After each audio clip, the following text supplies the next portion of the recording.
Everybody, this is Pastor D. And Ashley. And I want to welcome you to episode 28 of the Practical Path podcast. We're having a good time, and New Year's doing its thing. Some of us had to get a new car because the other one was basically about to go toes up. And thank God for providing. And I want to thank elders, pastor, and I want to thank God also for just being amazing, supporting us, providing for us, and most of all for his forgiveness and his sacrifice. Jesus' sacrifice is the hinge on everything in history. All things good flow from God. Um, Speaking of which, I want to talk about having faith. And today is an odd day because I was kind of having a conversation earlier, and no, it was not with this lovely young lady right here. Um, yes, you're a lovely young lady. Good to know. Lovely and young. Um, it really it really had to do with why we even do the whole faith thing, or more to the point, why would we stick with something when we're having a crisis of faith? And I want to be the first person to say, I can't lie and say I've never had it, right? I can't lie and say that I've never doubted God. I can't say that it's never popped into my head. Um, Frankly, because I'm human. Now, as a pastor myself, a minister, people try to look at us as if we're perfect. And I'll give you an example. I had a difficult relationship with a certain family member. I won't go into it, but I had a difficult relationship with a certain family member. And family member that talks to both of us. We were discussing the situation. They came at me and they were saying, "Wait a minute, aren't you supposed to be a Christian? Aren't you supposed to be a pastor?" And it's a bit holier than thou. But at the end of the day, they were saying basically, shouldn't you always practice forgiveness and that sort of thing? And they took me speaking truth about this individual, it's me condemning them or me tearing them apart when I wasn't, or me not forgiving them for what a perceived wrong, and they were completely off base. The fact is that one can speak truth, and that truth can be very damning. That truth can be very, off-putting to the individual who's being spoken about. But at the end of the day, truth is truth.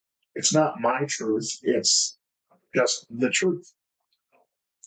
When it comes to faith, it's the kind of the same thing. We're charged as Christians, period, not pastors in particular, but Christians, period, spread the message of God in our own unique ways that the Holy Commission, or Christ has gifted to us. The Holy Spirit manifests these gifts in us. And I'll tell you, sometimes that's helping people, sometimes that's preaching, sometimes that's evangelizing, sometimes that, it comes in many different forms. Well, just because someone wears the hat of a pastor or wears the hat of a Christian or, whatever they wear, it doesn't mean that they always get it right or they always get it perfect. Because in fact, part of the whole thing of being a Christian is acknowledging that Christ himself came down from being God and decided to come and dwell among us, to provide an example, to spread his message, to provide a pathway to the Father. And he, while still being God and being perfect, was also very human.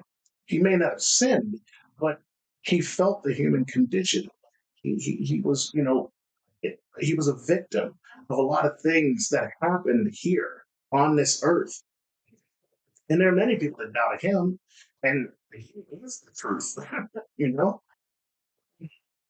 that have you ever had a crisis of faith? I mean, like where you're wondering, hey, is this happening to me, or is it anything going on here that's not, am I not existing, or have you ever had this crisis of faith? Yeah. The longest and most I guess, is the operating word, but anyways, so. I guess it was, I was over 18, I was at least 18 in college. So we grew up going to church pretty much every Sunday. And I didn't really start questioning if God truly existed until I guess my late teens.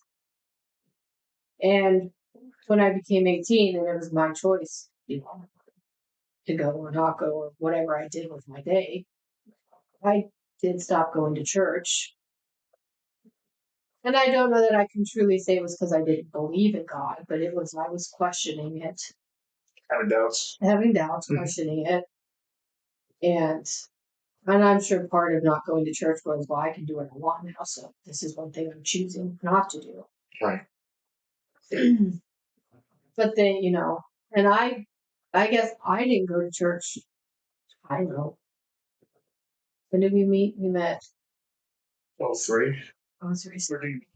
Then you came over here. Was that what you came? No, yeah, when I moved it. So that was before. That was. So like 05. So I graduated high school in 2000.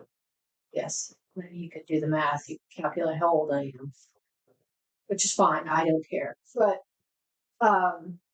so pretty much from when I graduated high school till I moved out here, I was out here for like a year that I didn't go to church. And one thing led to another. We ended up at church. And there's still times here and now where I question God. Not question God, but just question his existence. And is it worth continuing to believe in him and follow his guidance and his word when sometimes it feels like everything around you is going to, excuse the language, going to shit. And so, yeah, in those times I question it far more. And when I doubt myself, I think I sometimes question. I don't question him when I'm doubting myself. I'm questioning, am I really doing what he told me to do? Am I where he put me? Like, I know that the steps leading up to it, the action, everything, how it fell into place. If you believe in God, you can't really question that. Oh, it just was like you were lucky. It didn't pan out that way, if you know what I mean. Yeah, yeah. So when I'm doubting myself in that position where I'm at, that I know God had to have put me there, then I still question, well,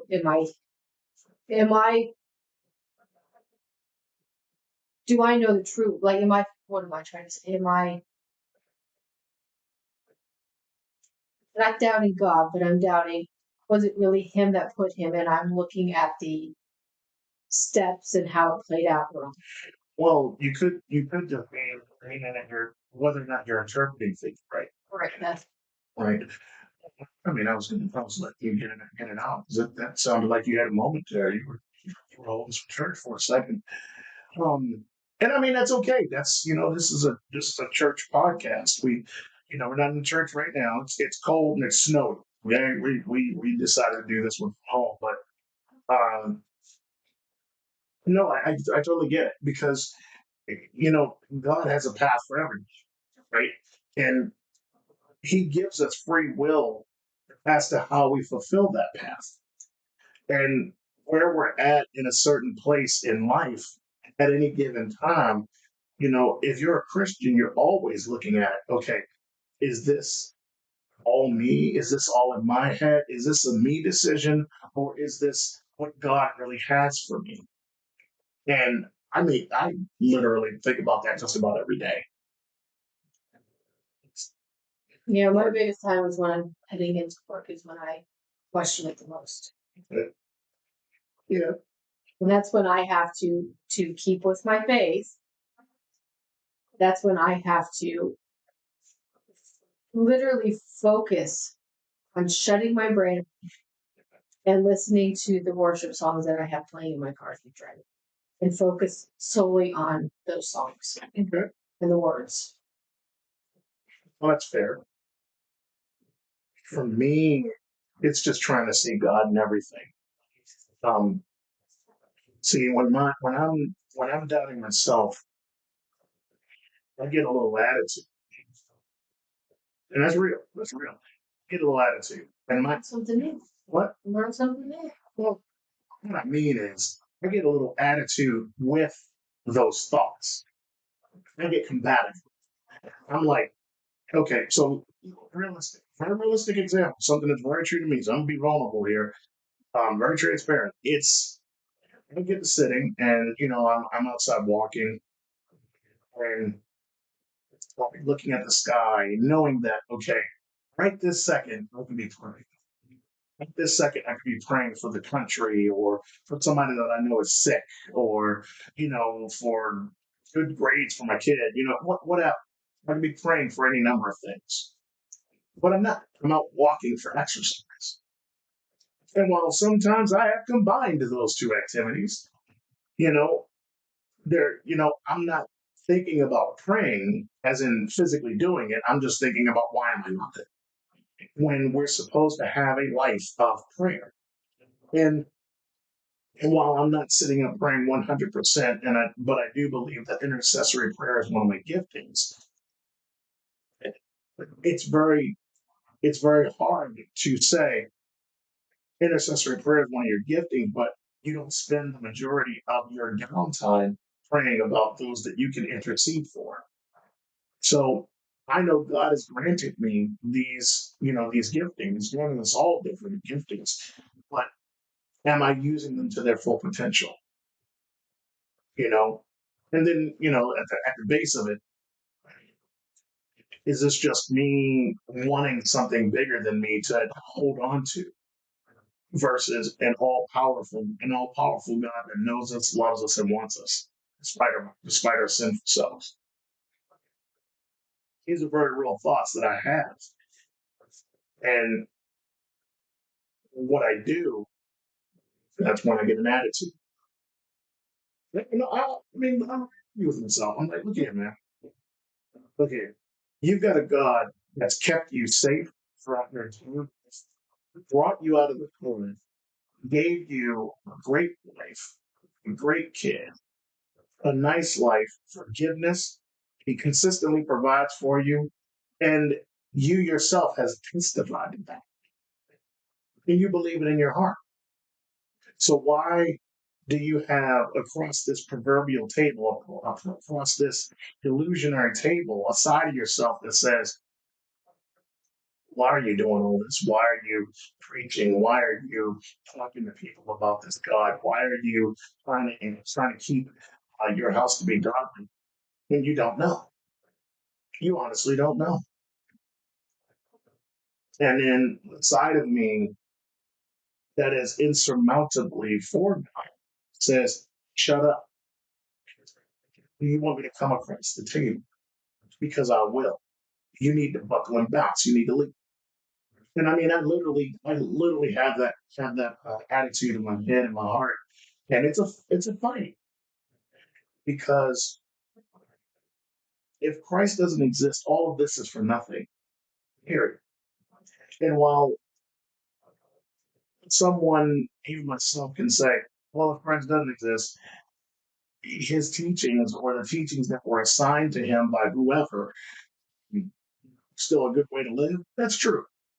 But I think that it's for those that would say that we're delusional for believing in Christ.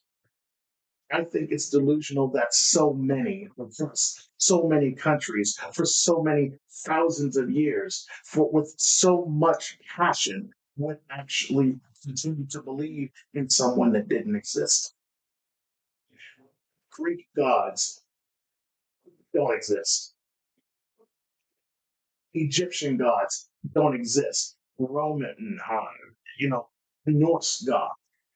Yeah, sorry for people that like Thor. He's a Marvel character, and he doesn't exist. But there's evidence of Christ. And there's so much passion of Christ. And for where following may falter in certain areas, his following grows 10 times as much in other areas. In places like China, where you might disappear from following Christ, guess what? Still many, many, many, many people following him. There's still so many people looking to him for hope, looking to him for deliverance. Even in Japan, there was a time in Japan where Christians were being annihilated in feudal Japanese time before Tokyo was even called Tokyo. Called way back then, there were Christians that were coming. A gentleman brought Christianity to Japan, and they were being killed. These Christians, but they were being converted. And it's still there. The point of the matter is, this podcast is for folks that do not necessarily believe in Christ or are just seeking. And we say that for a reason. We repeat those words. I repeat those words, not you. Oh, wait, that's going to be. Okay, there you go. I don't know why you're sticking your tongue out of this. It's for people that do not have this foundation in faith when it comes to Christ. And what I'm here to tell you is very, very simple. Christ is not a being of flesh at the moment. He came as flesh. And it was a whole part of the plan for him to leave and become spirit again. God, I think it was said in the movie that God, whoever you believe him to be, is all prayers. Well, for us that are the hands and feet of Christ, we are basically all prayers and worship. And it's hard, I know, to let go, to say, I have a Lord and Master that is above me, that is more powerful than me, that is bigger than I could ever be. It's very hard to say that for man.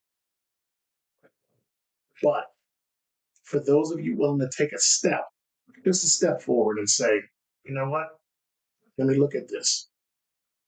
Let me research this. Let me dive into it. Let me try to take part of it and see what happens. You will have a better life. Doubt will creep in. The devil wanting to separate you from Christ even further than what you already are. But I can safely tell you, for the knucklehead that I am, or more to the point used to be, if he can do something with me, Christ can do something with anybody. And no, I'm not some murderer or criminal or anything along that line. I could have been.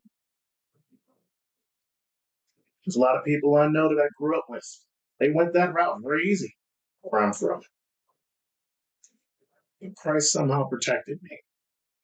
I can't even give that credit to certain people who should have that credit, as far as certain family members go.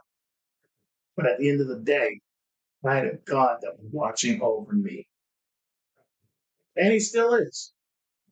So when I have those doubtful conversations with myself, and I'm working with myself, I get combative with myself with those sides of me for a reason. Because while Christ doesn't need me as a lawyer, no, I need to practice the free will to fight for him in my heart because he's there.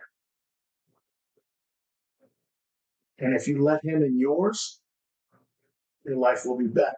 Not easy. Being a Christ follower is not easy. It's a hard road,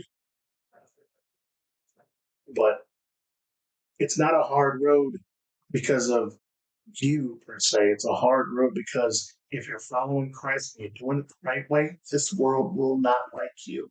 The enemy will not like you. He will try to get in your way and he will tempt you to get in God's way. And all you need to do is just to have the wherewithal to say, He's got my back. I'm going to allow him to continue to have it. I'm going to learn more about him. I'm going to give him a chance. because he's giving me all the chances. You got anything you want to add? Nope, No? that sums it all up. That's it.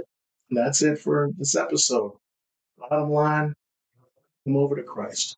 His arms are open. They never stop. Pastor D, Actually. thank you for joining us. The Go Path podcast. Everybody have a great rest of your week.